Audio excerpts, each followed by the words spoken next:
नमस्कार, मैं डॉक्टर रश्मि सिन्हा। मैं working as a consultant gynaecologist in department of gynae in park hospital and आज हम लोग चर्चा करेंगे, बात करेंगे हाई रिस्क प्रेगनेंसी के ऊपर। हाई रिस्क प्रेगनेंसी असल में होती क्या है, इसकी जानकारी हम अभी कुछ पलों में आपको बताएंगे।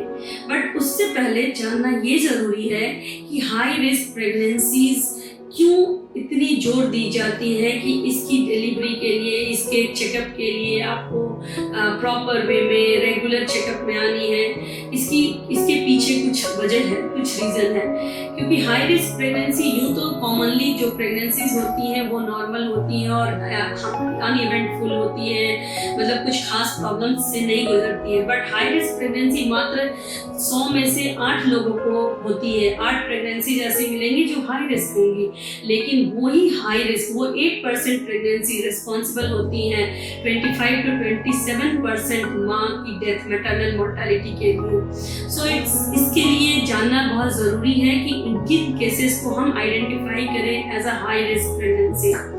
तो हाई रिस्क असल में होती क्या है? हाई रिस्क का मतलब 2 टाइप से इसको हम कैटेगराइज कर सकते हैं, डिवाइड कर सकते हैं। हाई रिस्क एक हुई जो कि बिफोर प्रेगनेंसी आपके अंदर, माँ के अंदर ऑलरेडी एग्जिस्टिंग कुछ प्रॉब्लम्स, मेडिकल प्रॉब्लम जो थे, जिनकी वजह से वो जब प्रेगनेंसी कैरी कर रही हैं तो उनके लिए वो प्रेगनेंसी बेबी को भी और उनको भी, उनके कंडीशन और बेबी के कंडीशन दोनों को खराब करता है, अग्रवेट करता है। जैसे कि सपोज आपके साथ आपको क्रॉनिक हाइपरटेंशन की बीमारी है, या फिर आपको एज अ हाइपोथायराइडिज्म है, या फिर आपको हार्ट की प्रॉब्लम है, रीनल प्रॉब्लम है, कई ऐसे एपिलेप्सी की प्रॉब्लम है, शिवियर आजमा, अनकंट्रोल्ड आजमा की प्रॉब्लम। तो ये सारी कंडीशंस मेडिकल इश्यूज हैं।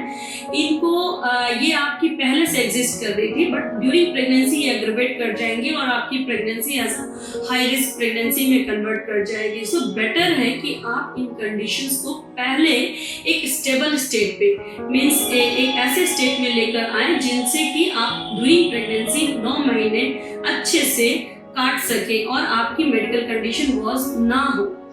दूसरे टाइप की हाई रिस्क प्रेगनेंसीज होती हैं, जैसे ड्यूरिंग प्रेगनेंसी कुछ कंडीशंस खराब हो रही है, अग्रवेट हो रही है, प्रेगनेंसी की डायरेक्ट प्रेगनेंसी उनमें वजह होती है।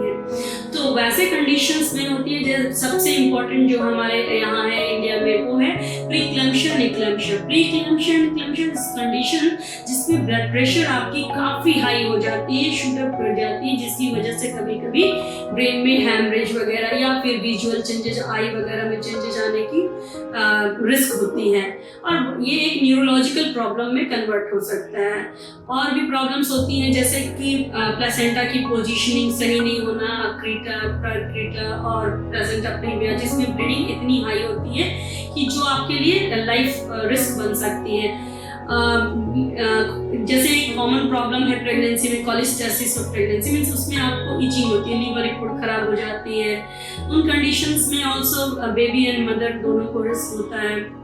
सो ऐसे और भी कई कंडीशंस हैं जिसमें माँ ड्यूरिंग प्रेगनेंसी और बिकॉज ऑफ प्रेगनेंसी माँ हाई रिस्क में चली जाती हैं। सो इन सब से ओवरकम करने के लिए सबसे इम्पॉर्टेंट बात ये है कि आप हमेशा before pregnancy, pre conceptional means conceive करने से पहले आप अपनी हेल्थ चेकअप कराएं। जो मेडिकेशंस प्री कॉन्सेप्शनल पीरियड में ज़रूरत है उनको पहले से लें, अपनी बीमारी को स्टेबल करें एंड देन उसके बाद प्रेगनेंसी कैरी करें। और इन प्रेगनेंसी, अगर आपकी प्रेगनेंसी हाई रिस्क की तरफ जाती है तो आप रेगुलर चेकअप में रहें, किसी एक सशक्त सेंटर मीन्स इक्विप्ड सेंटर में हमेशा चेकअप कराएं, रेगुलर विजिट करें। एंड ये कुछ एक चीज़ों को, कुछ एक मेथड्स जो मैंने आपको बताई, अगर आप इनको फॉलो करते हैं तो आप अपनी कॉम्प्लिकेशंस रेट को काफ़ी रिड्यूस कर सकते हैं। नोबडी कैन से कि 0 कॉम्प्लिकेशंस होगी, बट कॉम्प्लिकेशंस को आप काफ़ी लो लेकर जा सकते हैं और आप एक हेल्दी मदर एंड बेबी के साथ वापस आ सकते हैं। Thank you.